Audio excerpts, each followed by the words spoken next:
I've been looking forward to the ride for Roswell pretty much since I got my trike. I was so happy that my friends Kristen and Holly said that they would travel from Syracuse to join me and my sister Trish on the ride. The challenge of the long ride, the camaraderie of hundreds of other riders, and raising money to fight cancer made this a big goal of mine. The morning of the ride was so exciting. Anyone could tell that they've been doing this for 29 years, as everything was well organized. Tops Market had a tent full of snacks, so Holly grabbed us some fruit and juice, and we were heading to the starting line for the 20-minute river route. Before the 8 o'clock start, people were helping each other get ready, greeting each other, taking pictures, chatting, and even dancing to some motivating music. Then we got a nice pep talk, reminding us why we were there. Before we say dua, can everybody please just join me in a moment of silence to honor everyone that each of you ride for? Thank you. This hit home for me. My mom passed away from colon cancer a little more than 2 years ago.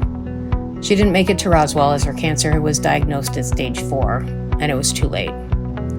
Too many other friends and family have been devastated by cancer over the years as well. So if I can do any tiny part to contribute to its eradication, I am all in. As far as my riding, about 90% of it is when I'm alone. I love riding solo and have my own pace, so I can take time to observe and acknowledge what my shortcomings are. To figure out and test ways that I can improve how my legs and core are helping me to ride. With MS limiting pathways in my nervous system to get messages to my extremities, I really need to concentrate on practicing how to actually pedal efficiently and how to keep my body moving to build new neural pathways and muscle memory. To anyone with MS who wants to know more about how this can work, I highly recommend the MS Gym YouTube channel. I'll have a link in the description below. Riding my trike has let me apply a lot of the lessons of the body and brain relationship and take my time doing it. While I can only walk or do other exercise for a short period of time without tiring or tripping over my own feet and sometimes falling, I can spend a lot more time on the trike moving without the limitation of losing my balance or foot drop making me trip. I can build the muscle and endurance over a lot faster than I could by taking my walker on a trip down the sidewalk. All of this leads to the challenge of the big group ride like Ride for Roswell. There's a big goal with no turning back. It's the unhindered safety of a dedicated route. Most of all, there's the support. I feel a little strange talking about how I'm riding for a cause as big as ending cancer when I've made it about rising to a personal challenge, and there's so much help around me to rise to that challenge. As I mentioned earlier, the organizers do such a phenomenal job of putting it together. There are volunteers showing us the way, cheering us on, feeding us, and then there's the personal support. My sister Trish, who I take a lot of group rides with, is there for me much of the time. When I'm on my own, I can gauge how long I can be gone before I have to make it home, for Kevin to get me off the trike so I can go to the bathroom, or take care of something else I need to. On a group ride, though, there is a destination, and I don't choose how long it's going to take us to get there. And Trish helps me out. Plus, we get a lot of our catching up done, along with some exercise. And then there's Kristen and Holly. Last fall, they said they wanted to come all the way to Buffalo to do the ride, and I was really excited.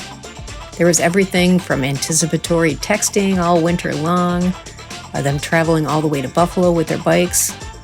And next, there was the logistical support once they got here. It was the first time we were going to fold the trike to transport it, and we had to do so to get to the start of the ride at the UB campus. Most important though, they are so much freaking fun. The beginning of the ride took us past the area where I grew up, specifically my junior and senior years in high school, a view that wasn't caught on camera. Our apartment building was still there and looked pretty much the same as it did 30 plus years ago. The rest of the area is seriously built up though. Now we're almost halfway through our 20-mile ride and approaching the mighty Niagara River. It's been a beautiful ride so far. At the 10-mile mark, most riders are taking a well-deserved break. The night before the ride, we went out to dinner, and our friend Nika stressed the deliciousness of the legendary peanut butter and jelly sandwich and how they were not to be missed on the ride. So Trish and Kristen got us a bunch, and Nika was not joking. Look at those little protein and sugar bombs. Someone really knew what they were doing when they came up with this for this ride. Between that and the cool breeze off the river, this was the best break. But then, out of hundreds of riders, we see our friends Alex and Jonathan. They've been doing this ride together for years, and it was so cool to actually see them, out of hundreds of people. Before we know it, we are back on the trail. See the Niagara River on the right?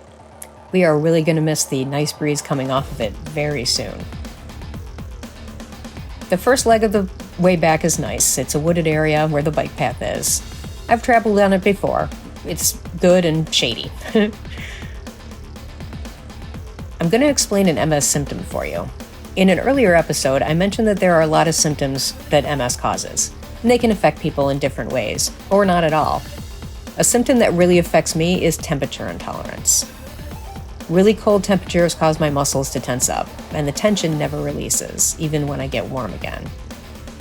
It makes me walk like the Tin Man. I'm all stiff, and it's hard to bend my knees. And truthfully, it can be painful. But now the opposite happens when it's hot. My muscles turn to jello. It's not painful, but it's hard to move. It's like walking through mud. I also get really tired. I mean, intensely tired. So my happy place is in the 60s. I'm kind of like Goldilocks. I'm not too hot, not too cold. I bring this up because this next part of the ride gets really hot. Temperatures in the mid to upper 80s, and we're riding on blacktop. There are very few trees for shade. Now, I don't want to sound like I'm whining. Summer is hot, and I know this. But I'm learning that riding my trike is turning out to be my superpower. The last 8 or 9 miles were kind of brutal, and I kept up with my girls. Every once in a while, someone with a house on the ride put a sprinkler right near the street, and I love these people. In my heart, I knew I was going to make it. I wasn't even considering stopping before the end. And I really believe that there is a mind-body connection. And in this case, both love riding. So they beat down the MS for a little while to make it to the finish line. My creative side, however, did take a bit of a beating. By the time we made it to the final rest stop, I was pretty out of sorts. I tried to get some footage of people resting in the shade or eating popsicles, and I just couldn't muster the energy. On top of that, the memory in the camera on my bike was getting full, and this was the last image that I got. This may truly have been the hottest place east of the Mississippi, the porta potty in the sun. I gotta be okay with not getting that triumphant shot of riding over the finish line or the celebrations that followed. I know it happened, and I was so happy to have done it with all of my friends. Once again, thank you to Holly, Kristen, and Trish for everything you've done, and a special thanks to those who donated to my ride. I raised $700 for Roswell Park. I hope you enjoyed this adventure, and if so, please like or subscribe, because I'd love to share more with you. There's still some summer left in Buffalo.